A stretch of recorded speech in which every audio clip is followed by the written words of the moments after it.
Welcome to the Speak and Get What You Want podcast, where you learn to communicate like the world's most successful leaders. Now, here are your hosts, TK Stratton and Chad Kerby.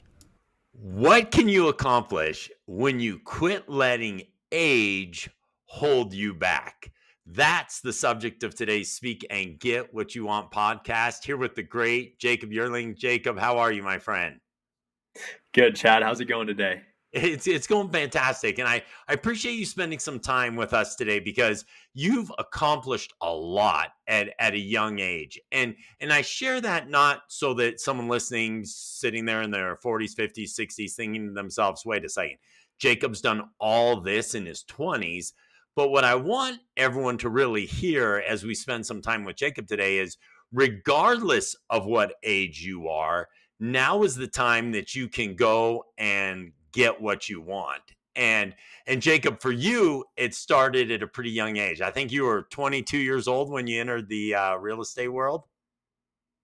Yeah, that's when I first started. I was 22. That was back in 2019. Okay, so let me ask you this. What gave you the courage to go and jump into the real estate world when, you perhaps didn't know a ton about it, but yet knew you wanted to go be successful in it? Yeah, good question. So I think growing up, really, I think it led me to this point when I was 22 to jump in and get started. But growing up, naturally, I was very timid and shy and still have those parts of me that are naturally timid and shy. But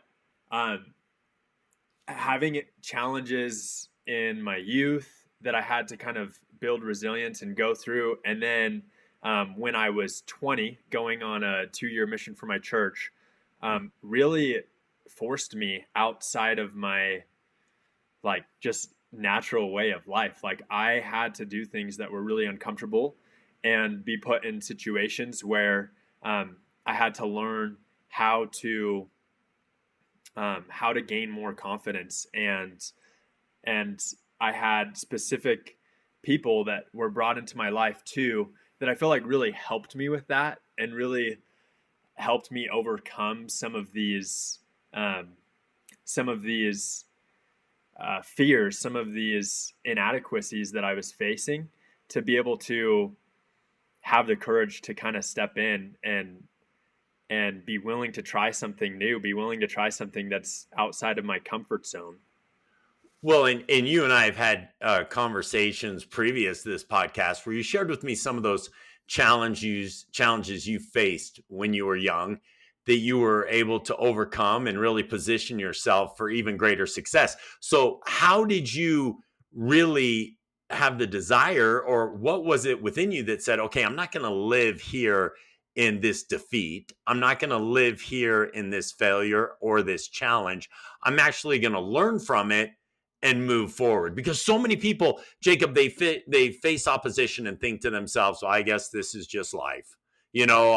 Life is meant to be terrible. But you said, no, I'm not going to live here. I'm not going to continue to stay in this victim mentality, but I'm going to learn from it and move forward and achieve great success. What was it within you that did that?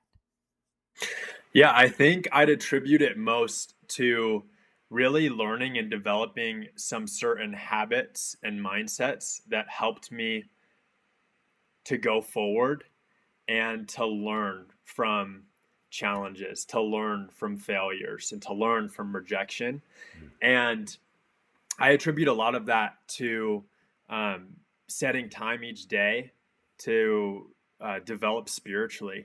I think that's been a huge aspect of my life that's been foundational in helping me develop in ways that I really needed to develop in more confidence, to develop and just have more inner peace. And not only that, but having this a part of my daily life and building in those habits daily to grow spiritually has brought in opportunities and has brought in people and mentors in my life that have been able to guide me and help me as I've been willing to go and act and take those steps initially to dive in and do things in real estate, do things in business, do things at university, and overcome some of these fears, some of these uncomfortable experiences that have really brought good things in my life.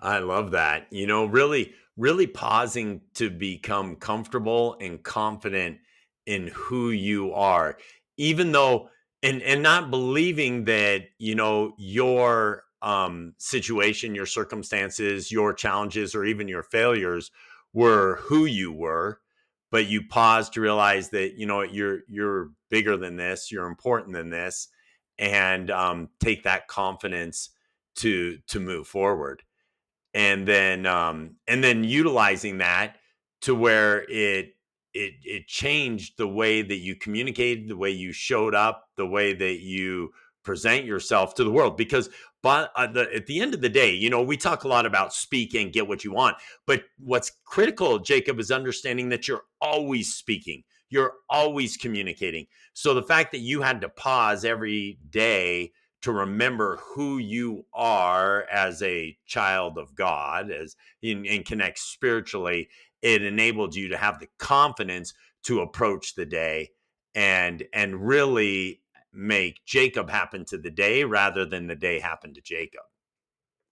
Yeah, 100%. I think you said that perfectly, right? Because I think sometimes in life, it's easy, like if we wake up and we don't have these good routines that ground ourselves, it's easy to just let life happen to us, or Mm. let things happen to us without being motivated to build some momentum and to build some action steps in our life that actually bring us like positive outcomes that we want in our day to day.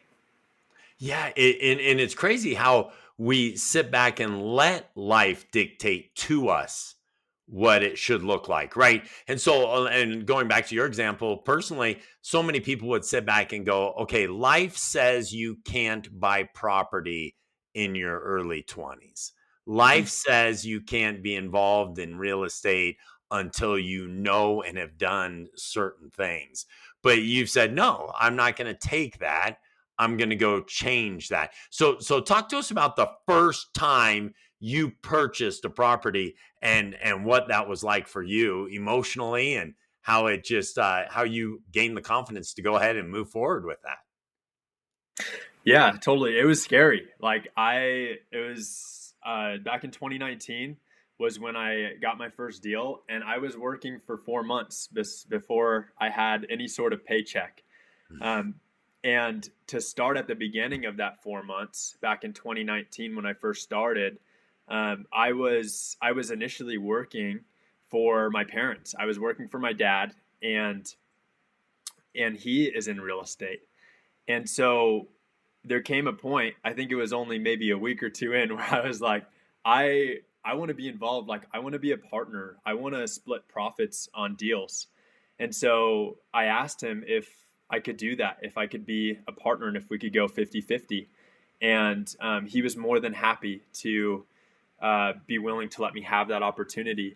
And he was probably my first mentor in real estate. He really helped me to get started, and yeah, the way that he mentored me was really really helpful, because he was very hands off. He just let me go and take the reins and go forward and just learn and navigate a totally new situation for me. And when I came across roadblocks, he'd be there to help and mentor and guide me.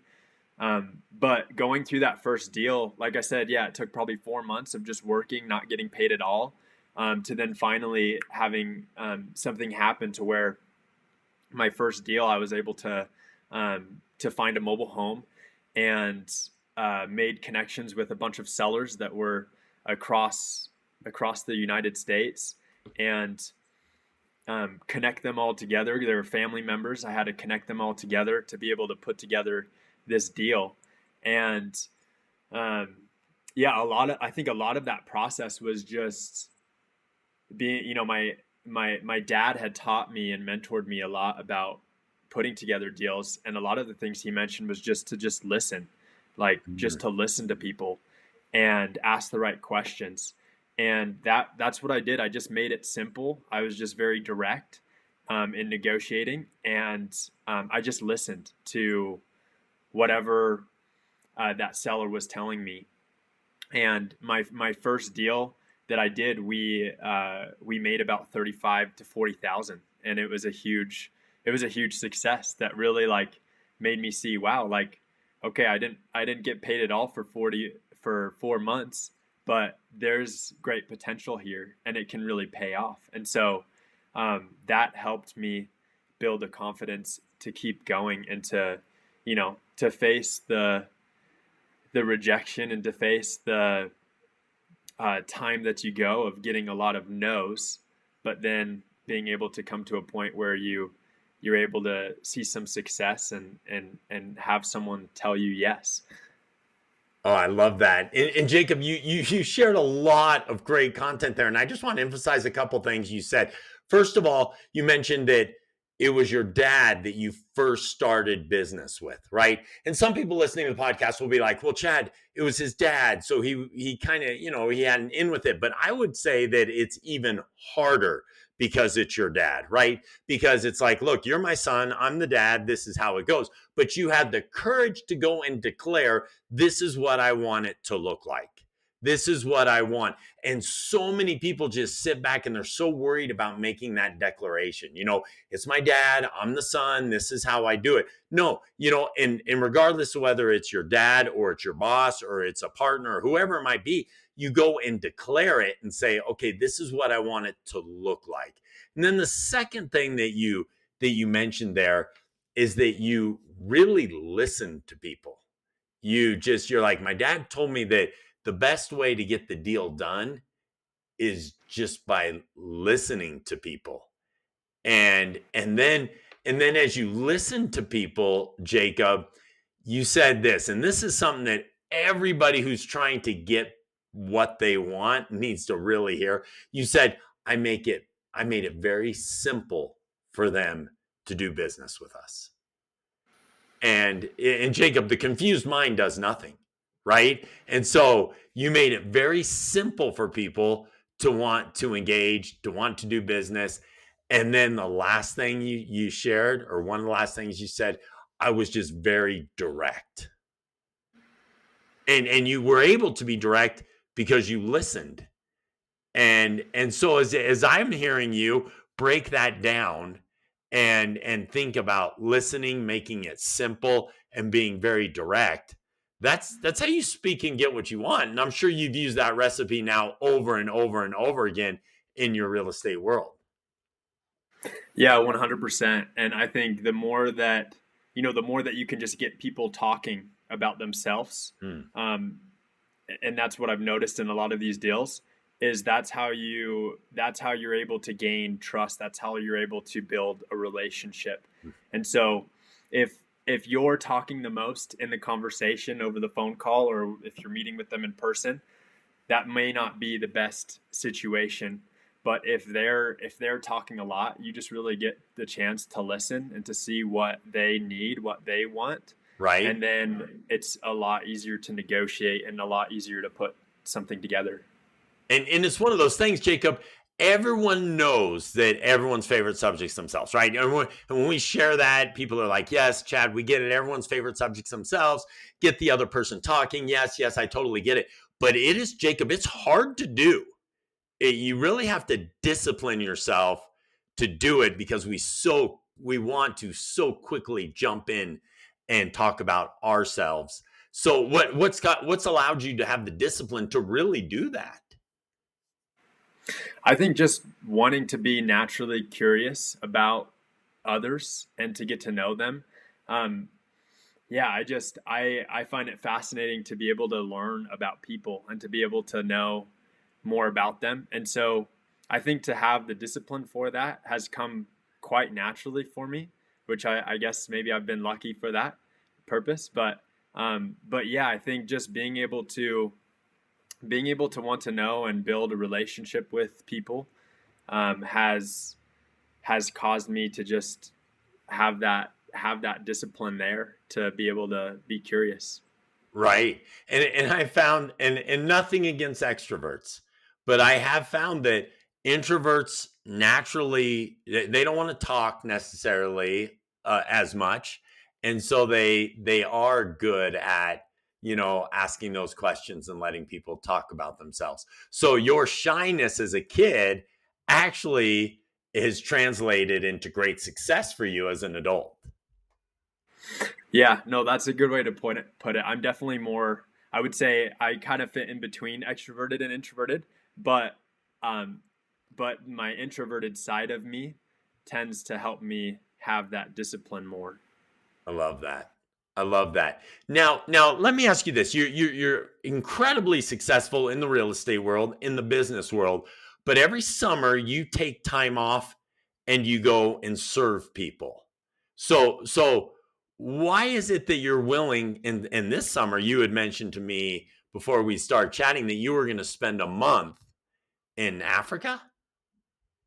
Yeah, that's right. So, yeah, this summer I'm going to Malawi and Kenya, and I've just made it a point. The last 5 years, I got involved with an organization called Humanitarian Experience, and I've had the chance to take groups of youth abroad to these different places, and the youth they have the chance to disconnect completely from their phones and just connect with the culture there, connect with the people and those in our group that they serve. Hmm, And it's been such a meaningful part in my life. I think just because of my upbringing as a youth, me facing a lot of challenges, I've really sought to give back and help other youth as much as I can to be love that. um, to help be a guide to them.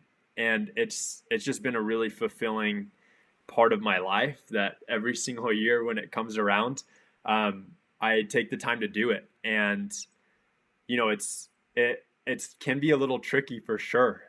Each year it is a little hard to take the time off because usually the summer months is the critical time for me in my business where I'm trying to put together a deal, and so it can be a little bit of a sacrifice, but for whatever reason, it's always worked out to where I've taken the time off to go and do that and to go and help in whatever way I can with these youth, and and it's really helped.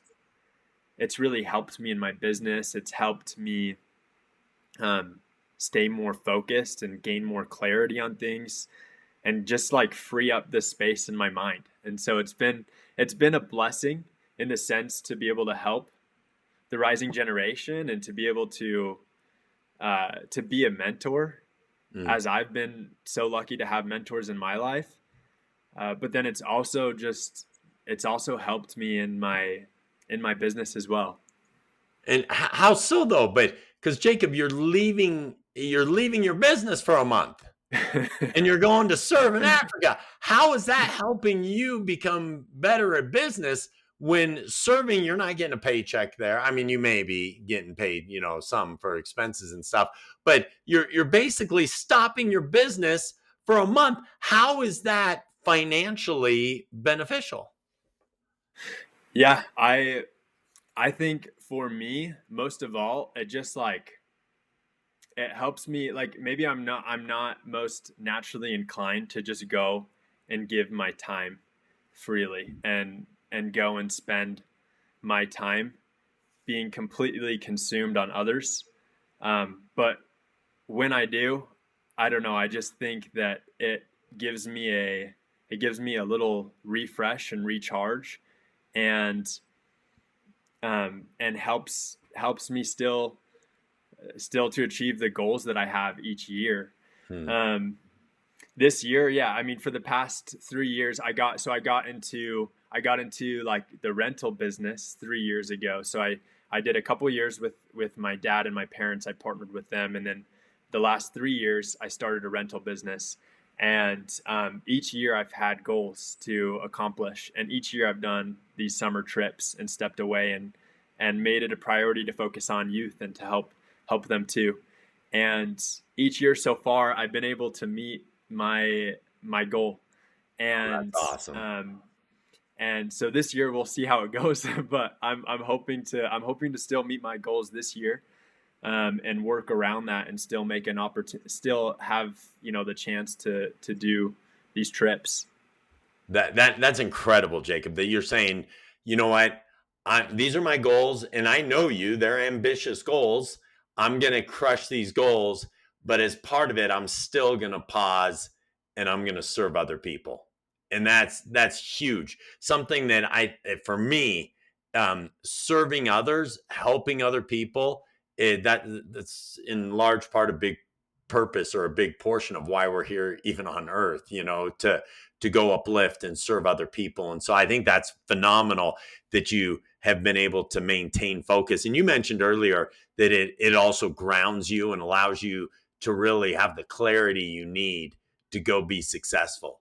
And so I think service in general is one of the most underappreciated ways to really progress in life. We think to ourselves, I don't have time to go serve, I don't have time to go help people out. And here you are telling everyone, I take basically 10% of my year off. Now, I'm sure there's other service you do when you're home, but you're talking about taking, in essence, 10% of your year off to go serve other people, and then have the results that are really unmatched because of your service. That's a phenomenal reminder.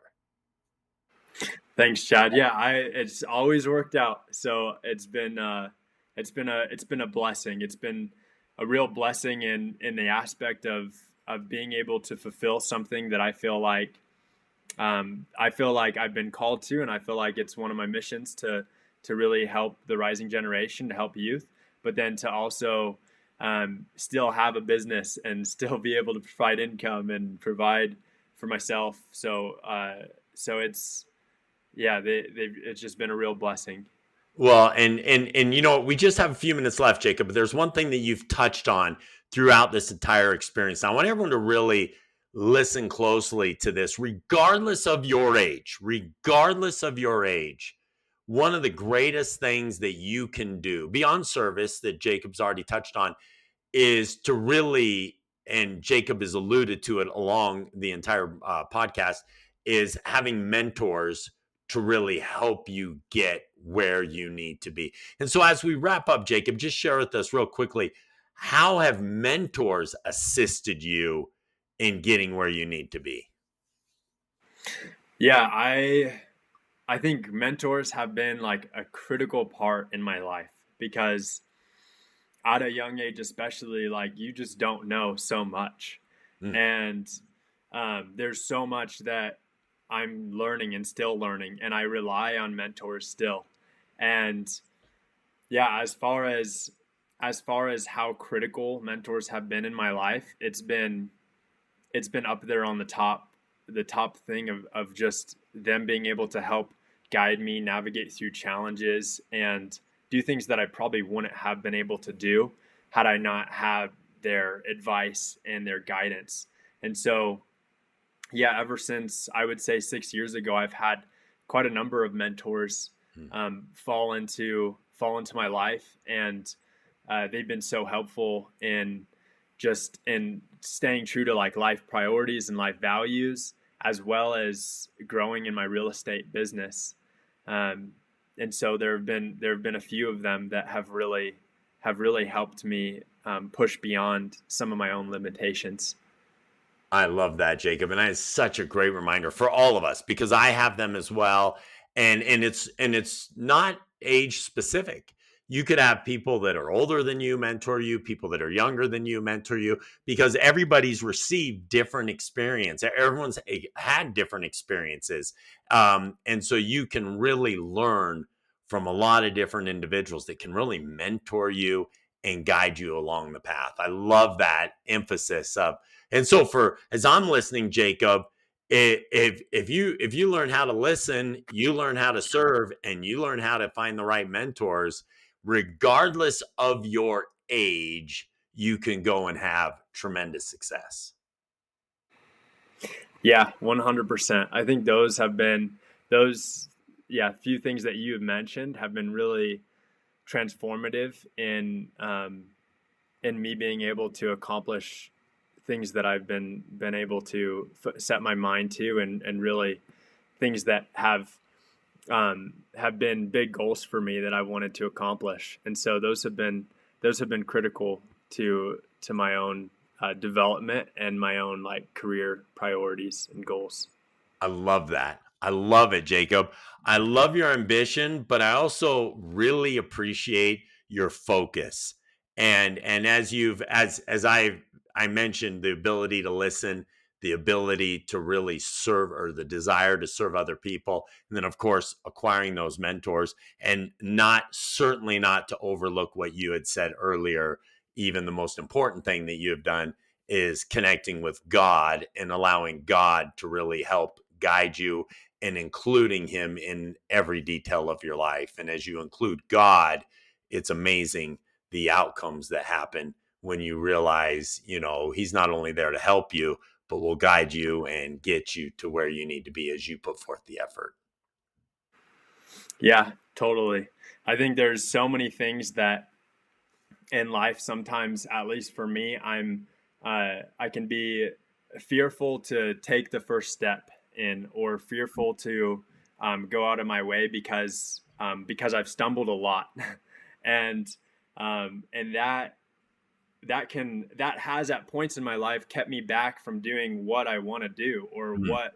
um, what I know that is going to be something in my life that could be a great outcome or a great result. I stay back from doing. I like am held back from doing it because of some fears or some limitations. But I think even if we're just willing to try, and stumble along the way, we'll get there. And that's been the case for me. There's a quote that says life begins at the end of your comfort zone. Mm, And I love that. really I really like that, because everything good that has come into my life has come into my life from doing uncomfortable things. Oh, that is awesome, Jacob. And way to finish up the podcast with that great quote that everything in your life that has benefited you really has come from doing those uncomfortable things. What an awesome, awesome reminder. Jacob, thank you for your insights, everything you shared. It was incredible being with you and visiting with you and learning from you. So thanks for being here, Jacob. Thank you, Chad. This has been awesome. Hey, have a tremendous day, everyone. Bye now.